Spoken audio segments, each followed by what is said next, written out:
नमस्ते, मेरा नाम है अमित कुमार झा और आज बात करने जा रहे हैं कि कैसे भारत ने पाकिस्तान को सबक सिखाया। अब इसके बाद बांग्लादेश को सबक सिखाने की बारी है, क्योंकि दोनों ही जिहादी मुल्क है और दोनों का जब तक ठुकाई नहीं होता है तब तक समझ में आता नहीं है। इसी विषय पे आज चर्चा करने जा रहे हैं। तो ये बांग्लादेश के साथ भारत का रिश्ता ठीक ठाक था जब तक शेख हसीना थी। जैसे ही वहाँ जो ये नई सरकार जो अभी आई है मोहम्मद यूनुस वाली, कि मतलब सेना टेक ओवर कर लिया और उसको सत्ता दे दिया है चलाने के लिए, तो शेख हसीना को भाग के भारत में आना पड़ा, अपनी जान बचाने के लिए शरण लेना पड़ा।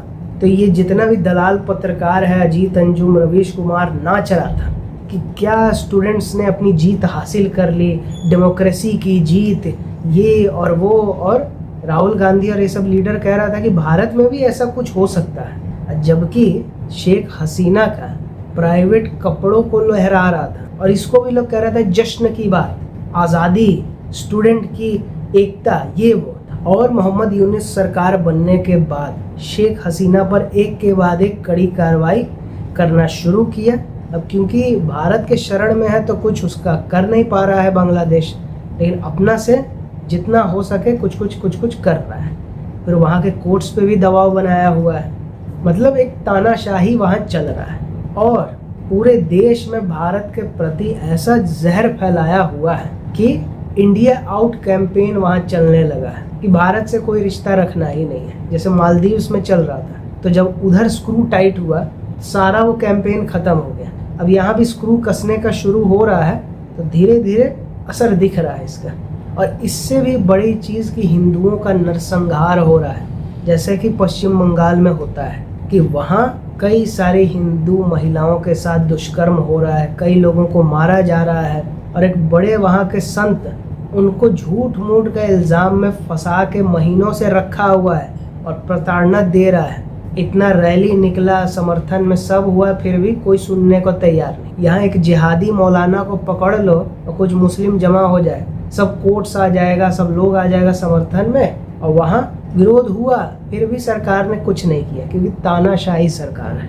और इतना ही नहीं, ये जो ट्रम्प बोल रहा था कि ये जो यूनुस सरकार है इसका हम खबर लेंगे सत्ता में आने के बाद ही, असल में यहाँ के और वहाँ के भारतीयों को बेवकूफ़ बना रहा था कि बस हमको वोट तो मिल जाए, अपना देश से भी हमको कोई मतलब नहीं। हमको मतलब है कि मेरा आखिरी टर्म है, इतना माल कमाए पूरा दुनिया से, अपना अपने परिवार का दशकों तक मौज करते रहे। ये है डोनाल्ड ट्रंप का प्लान। तो जैसे ही सरकार बना तो यूनुस पर कोई कार्रवाई नहीं, कोई टिप्पणी नहीं, जो था पहले था, शुरुआत में था, अब कुछ नहीं, अब सब नॉर्मल है। तो जो एयर बेस बनाने से बाइडेन को मना कर दिया था शेख हसीना ने, जिस वजह से अमेरिका सरकार उस समय की ये आंदोलन करवाया जिससे उसको भागना पड़ा शेख हसीना को देश छोड़ के, तो वही ट्रंप सरकार लगी हुई है, जो कि एक स्ट्रेटेजिक लोकेशन भी है। और सिर्फ अमेरिका के साथ ही नहीं बल्कि चाइना के भी साथ अपना लिंक मजबूत कर रहा है तीस्ता रिवर प्रोजेक्ट को शुरू करके। और ये वो क्यों कर रहा है? ताकि नॉर्थ ईस्ट पर चाइना का पकड़ बने और नॉर्थ ईस्ट में डिस्टरबेंस कर सके। मतलब भारत विरोधी कदम चीन के साथ मिलकर कर रहा है यूनुस। तो भारत भी कोई हाथ पे हाथ धर के तो बैठा नहीं है। जैसे ही यूनुस का नाटक शुरू हुआ तभी से कार्रवाई जारी है कि अडानी अपना बिजली सप्लाई करता था, कम करते गया करना, जिससे लोड शेडिंग वहाँ बढ़ गया है। मतलब लंबा लंबा कट्स चल रहा है पावर का। ढाका मेन राजधानी में भी फिर वहाँ कपड़ा बनता था, ज़्यादातर हम लोग जो पहनते हैं बांग्लादेश में ही बनता था, क्योंकि चीप लेबर है। तो अब जैसे ही यूनुस का नाटक चलने लगा तो वहाँ से कई भारतीय व्यापारी अपना उद्योग हटाने लगे, तो उससे उसका कपड़ा उद्योग को नुकसान होने लगा बांग्लादेश का। तो यहाँ सेटअप करने की तैयारी है, जिससे यहाँ के उद्योग धंधे बढ़ेंगे, भारत को फ़ायदा होगा।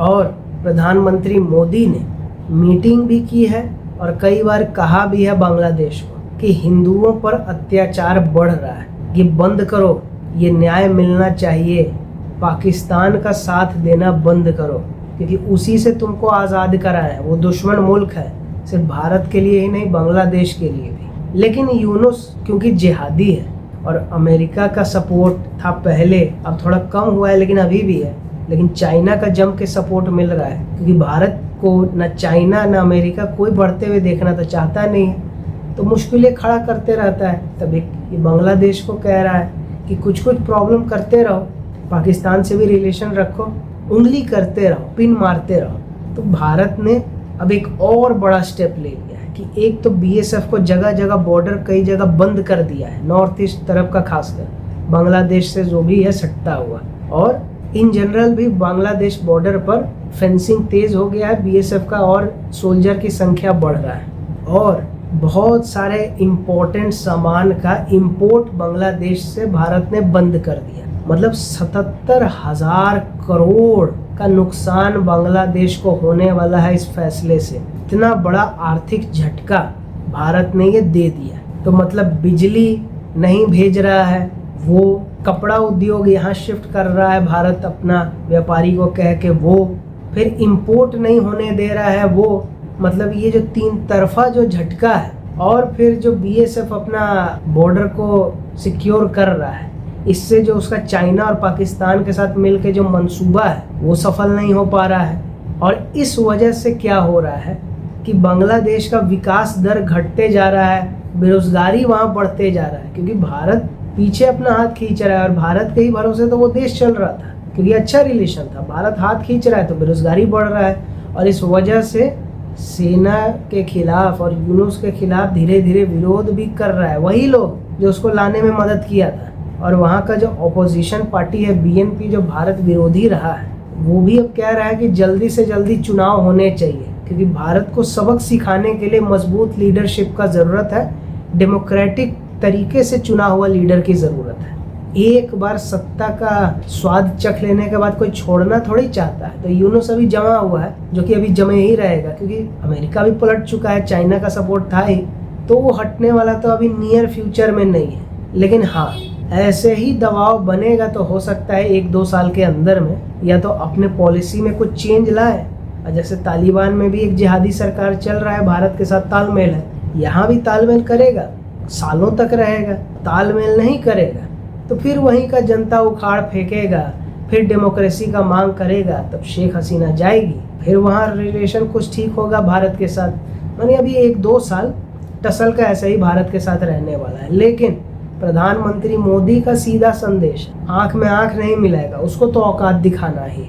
मालदीव्स कोशिश किया, इंडिया आउट, औकात दिखा दिया, आ गया मीटिंग करने, हाथ मिलाने। टर्की को औकात दिखाया जा रहा है, सुर उसका भी नरम पड़ रहा है। चाइना को तो टिकटॉक, पबजी ये सब बैन करके, डोकलाम में उसको औकात दिखा के ऐसे ही उसका सुर डायरेक्टली तौर पे कम कर दिया गया, वो पीछे से चाल चलता है। पाकिस्तान तो ऐसे ही झुका हुआ रहता है। और ये जो नया नया अमेरिका जो फिर से चौधरी बनने का कोशिश में है दुनिया का, उसको औकात दिखा ही दिया है भारत, जिस वजह से उसका भी डायरेक्ट मुंह खुलता नहीं है, वो पीछे से ही खेल करते रहता है, इधर फंड करके, इधर ये करके, वो करके। मतलब आज के समय में भारत से जो टकराएगा उसको देर सवेर मिट्टी में मिलना ही है और आके माफ़ी मांगना ही है, जैसे कि मालदीव्स ने किया। जैसे पाकिस्तान गिड़गिड़ा रहा है, सिंधु जल समझौता फिर से शुरू कर दो ना, व्यापार फिर से शुरू करो ना, गिड़गिड़ा रहा है। ऐसे ही बांग्लादेश भी कुछ ही महीनों के अंदर गिड़गिड़ाएगा। तो वीडियो पसंद आया तो लाइक करें, नहीं आया तो तब तक देखें जब तक पसंद ना आए, उसके बाद लाइक करें। वीडियो ज़्यादा से ज़्यादा लोगों तक शेयर करें ताकि उनको पता चले कि पाकिस्तान को सबक सिखाने के बाद दूसरा प्रोजेक्ट जो प्रधानमंत्री मोदी लिए हैं वो है बांग्लादेश के जिहादी को सबक सिखाना।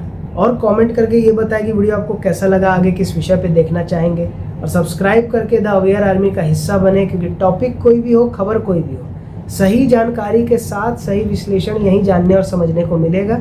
बाकी कहीं नहीं, बाकी जगह है सिर्फ नाटक और नौटंकी।